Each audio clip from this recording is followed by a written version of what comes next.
Hello student, स्वागत है आपका CSP रिजवान यूट्यूब चैनल पर। संविधान की सीरीज़ में हम अगला वीडियो लेकर आए हैं। आज हम बात कर रहे हैं DPSP की भाग 4 की। भाग 1 की बात हो चुकी है। भाग 1 में संघ व राज्य है, 2 में नागरिकता, उसमें CAA NRC वगैरह की भी बात, उसका भी वीडियो डाला जा चुका है। उसके बाद भाग 3 में मौलिक अधिकार, उनका भी एक डिटेल वीडियो डाला जा चुका है इस चैनल पर। तो अगर आपने वो नहीं देखा है तो इसकी प्लेलिस्ट में जाकर आप देख सकते हैं, या फिर डिस्क्रिप्शन बॉक्स में वो वीडियो का लिंक डले हुए हैं, तो वहाँ से भी आप देख सकते हैं। अगला वीडियो लेकर आए हम भाग 4, संविधान का भाग 4, आर्टिकल 36 to 51, अनुच्छेद 36 से 51 तक है। इसमें है क्या? DPSP, राज्य के नीति निर्देशक तत्व, इंग्लिश में इसे कहते हैं directive principle of the state policy, इसलिए हम हमेशा इसको DPSP कहेंगे, directive principle of the state policy.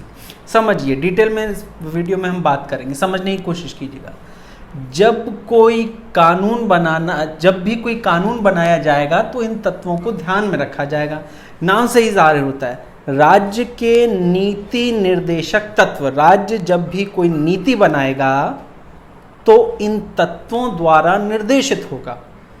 Directive principle of the state policy, state जब भी कोई पॉलिसी बनाएगा तो इनके द्वारा डायरेक्ट होगा। डायरेक्टिव प्रिंसिपल, इन प्रिंसिपल के द्वारा डायरेक्ट होगा, जो अनुच्छेद 36 से 51 में दिए गए हैं। राज्य के नीति निर्देशक तत्व DPSP अनुच्छेद भाग 4 में है। यह है आयरलैंड, ये इंपॉर्टेंट है, यह आयरलैंड के संविधान से भारतीय संविधान में लिया गया है।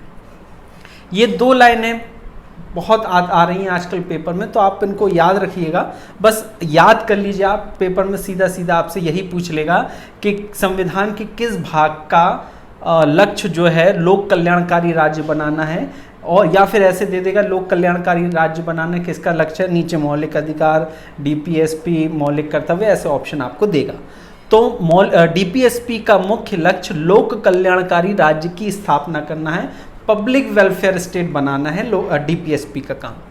आर्थिक, फाइनेंशियल और सामाजिक, सोशल, लोकतंत्र, डेमोक्रेसी की स्थापना, लोकतांत्रिक की स्थापना करना इसका काम है। तो ये 2 लाइनें आप याद कर लीजिए, सीधी सीधी आपको इसमें से क्वेश्चन मिल जाएगा।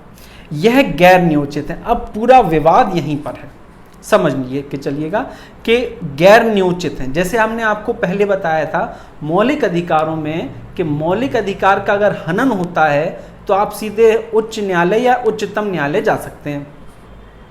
जैसे अनुच्छेद 19 के अंदर कोई मौलिक अधिकार आपको बोलने की आज़ादी का है, आपकी बोलने की आज़ादी का हनन हो रहा है तो आप न्यायालय जा सकते हैं। परंतु DPSP के हनन होने की स्थिति में आप न्यायालय नहीं जा सकते, क्योंकि यह गैर नियोजित है, अर्थात न्यायालय द्वारा इसे लागू नहीं किया जा सकता।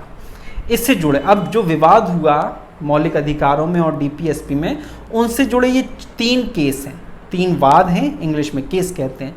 चंपाकम दोराईराजन का केस था 1951 का, इंपॉर्टेंट है इसलिए इसको यहाँ रखा है। गोलकनाथ का 1967 का, और मिनर्वा मिल 1980 का। ये 3 केस थे।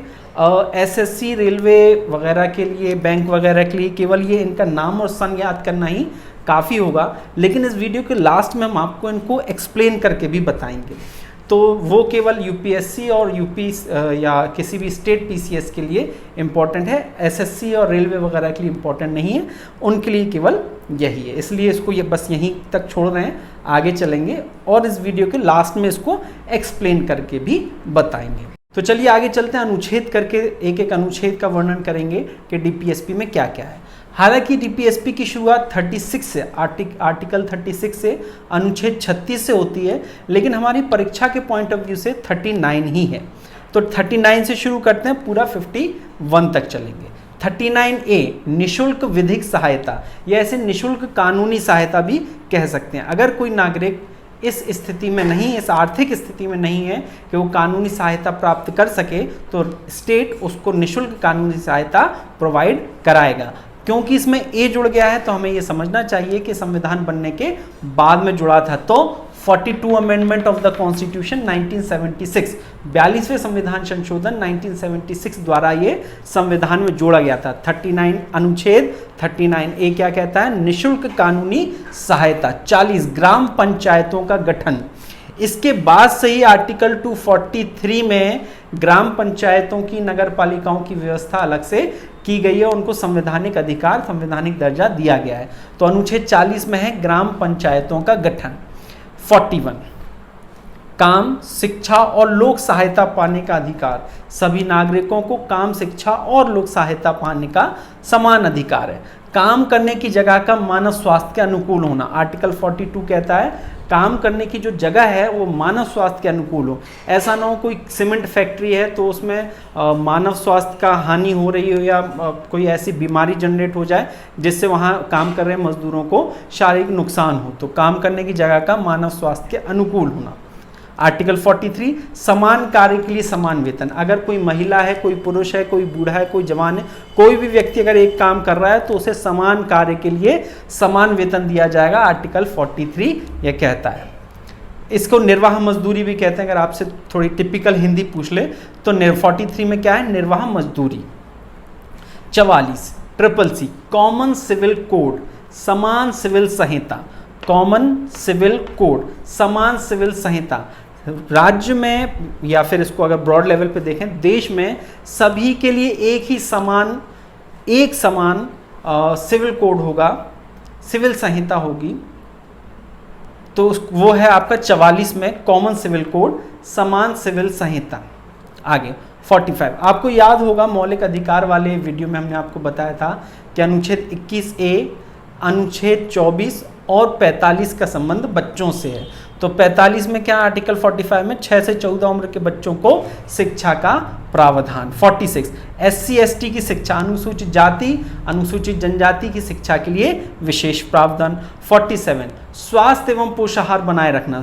राज्य की ये जिम्मेदारी होगी कि अपने नागरिकों के मध्य स्वास्थ्य एवं पोषाहार बनाए रखे। आर्टिकल 47 क्या कहता है? स्वास्थ्य एवं पोषाहार बनाए रखना। 48 कृषि एवं पशुपालन का संरक्षण। राज्य हमेशा जब भी कोई नियम बनाएगा, कोई कानून बनाएगा तो इस बात का ध्यान रखेगा कि कृषि और पशुपालन का संरक्षण हो सके। 48A बाद में जोड़ा गया अर्थात 48A पर्यावरण का संरक्षण। पर्यावरण, पेड़ों का संरक्षण, चिड़ियों की प्रजाति या फिर जानवरों की प्रजाति का संरक्षण, नदियों का संरक्षण। तो ये भी 42 अमेंडमेंट ऑफ द कॉन्स्टिट्यूशन 1976 द्वारा जोड़ा गया है। इसके बाद 49 राष्ट्रीय महत्व के स्मारकों का संरक्षण। वो सभी स्मारक जो राष्ट्रीय महत्व के हैं, नेशनल इंटरेस्ट के हैं, उनका संरक्षण करना राज्य की जिम्मेदारी होगी। 50 कार्यपालिका और न्यायपालिका का पृथकीकरण। कार्यपालिका और न्यायपालिका, भारत में 3 चीजें होती हैं: कार्यपालिका, विधायिका और न्यायपालिका। कार्यपालिका अगर अभी शॉर्ट में समझना चाहें तो कार्यपालिका मतलब होता है मंत्रिमंडल। तो कार्यपालिका और न्यायपालिका, जो जुडिशियरी सिस्टम होगा वो बिल्कुल ही अलग होगा कार्यपालिका से। ये कहता है अनुच्छेद 50 के कार्यपालिका और न्यायपालिका पूर्णतः एक दूसरे से अलग होंगे। 51 अंतर्राष्ट्रीय संबंध एवं शांति। राज्य जब भी कोई नियम बनाएगा तो इन बातों का ध्यान रखेगा कि उससे अंतर्राष्ट्रीय शांति बनी रहे और भारत के विदेशी संबंध सभी देशों के साथ मधुर रहें। तो ये अनुच्छेद 51 में है। तो यहाँ हमने आपको पूरा एक्सप्लेन किया आर्टिकल 39A से 51 तक। आगे हम जो वाद या केसों की बात की थी उन पर जाते हैं। अगर आप केवल SSC या रेलवे या बैंक के लिए प्रिपेयर कर रहे हैं तो यहाँ तक DPSP आपका कंप्लीट हो गया। अगर आप UPSC या UP PCS या और किसी स्टेट PCS के लिए प्रिपेयर कर रहे हैं तो वीडियो को आगे भी देख सकते हैं। चलिए आगे कंटिन्यू करते हैं। इस वीडियो में 3 केसों की बात करेंगे जो DPSP से जुड़े हुए हैं। यहाँ हम DPSP कर रहे हैं राज्य के नीति निर्देशक तत्व, directive principle of the state policy को, और FR कर रहे हैं फंडामेंटल राइट या मौलिक अधिकारों को। थोड़ा सा टेक्निकल रहिए, इन चीज़ों को समझने की कोशिश कीजिएगा। तो ये तीनों केस हैं जो DPSP और FR के बारे में सर्वोच्च न्यायालय ने अलग अलग 3 टिप्पणियां दी 3 केसों में। तो पहला केस है चंपाकम दोराईराजन 1951। जैसे ही संविधान बन के तैयार हुआ उसके ठीक बाद का ये केस है और स्टेट ऑफ मद्रास के खिलाफ था ये, वर्सेस स्टेट ऑफ मद्रास जो आज का चेन्नई है। तो इस केस में जो वर्डिक्ट आई, सुप्रीम कोर्ट ने कहा, सर्वोच्च न्यायालय ने कहा कि डीपीएसपी और एफआर में यदि टकराव होता है तो एफआर प्रभावी होंगे। क्या कहा गया कि अगर दोनों में टकराव होता है तो एफआर प्रभावी होंगे। इसमें ही कहा गया कि एफआर को, फंडामेंटल राइट को संसद संशोधित कर सकती है। पहले में क्या कहा गया कि फंडामेंटल राइट को, मौलिक अधिकारों को संसद आर्टिकल 368 द्वारा संशोधित कर सकती है। अच्छे से समझिएगा। फिर आया गोलकनाथ केस 1967 में, ये सभी इंपॉर्टेंट केस हैं। वर्सेस स्टेट ऑफ पंजाब का केस था। इसमें कहा गया कि डीपीएसपी को लागू करने के लिए एफआर को संशोधित नहीं किया जा सकता। देखिए यहां कहा जा रहा है संशोधित किया जा सकता है और यहां कहा जा रहा है कि संशोधित नहीं किया जा सकता। दोनों वर्डिक्ट, दोनों फैसले सुप्रीम कोर्ट के हैं।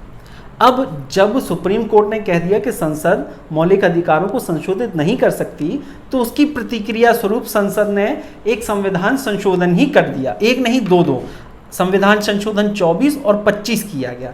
अमेंडमेंट ऑफ द कॉन्स्टिट्यूशन, संविधान संशोधन 24 और 25 किया गया।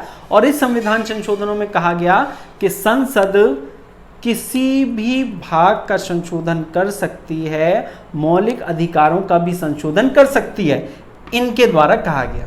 सुप्रीम कोर्ट ने क्या कहा था कि नहीं कर सकती, और संविधान संशोधन द्वारा संसद ने क्या कर दिया उसे कि संसद मौलिक अधिकारों को भी संशोधित कर सकती है। फिर इसके बाद 1980 का साल आया। 1971 में जो संशोधन होगा वो तो हो ही गए। फिर उसके बाद 1980 का साल आया, केस था मिनर्वा मिल। ये लैंडमार्क केस है, गोलकनाथ और मिनर्वा मिल। फिर इसके बाद केशव नंदा भारती भी आया, हालांकि वो डिस्कस हम इससे पहले वाले वीडियोस में कर चुके हैं। तो मिनर्वा मिल केस में क्या कहा गया, 1980 का केस था और वर्सेस भारत सरकार के साथ ये केस था। डीपीएसपी को मौलिक अधिकारों के अधीनस्थ माना गया। मौलिक अधिकार ऊपर हैं, डीपीएसपी नीचे हैं। हालांकि कोर्ट ने ये टिप्पणी की कि ये साथ में ही चलते हों और एक ही रथ के दो पहिए समान हैं। आपसे क्वेश्चन ये भी पूछ सकता है कि किस केस में ये कहा गया कि डीपीएसपी मौलिक अधिकार एक रथ के दो पहिए, या गोलकनाथ केस में, मिनर्वा मिल केस में किन चीज़ों को एक रथ के दो पहिए कहा गया। तो इस प्रकार से भी आपसे क्वेश्चन पूछा जा सकता है। तो कम समय में ये तीनों केसों को समझाने की हमने कोशिश की। आपको कोई भी कन्फ्यूजन है तो आप नीचे डिस्क्रिप्शन बॉक्स में पूछ सकते हैं। धन्यवाद, आज के लिए इतना ही।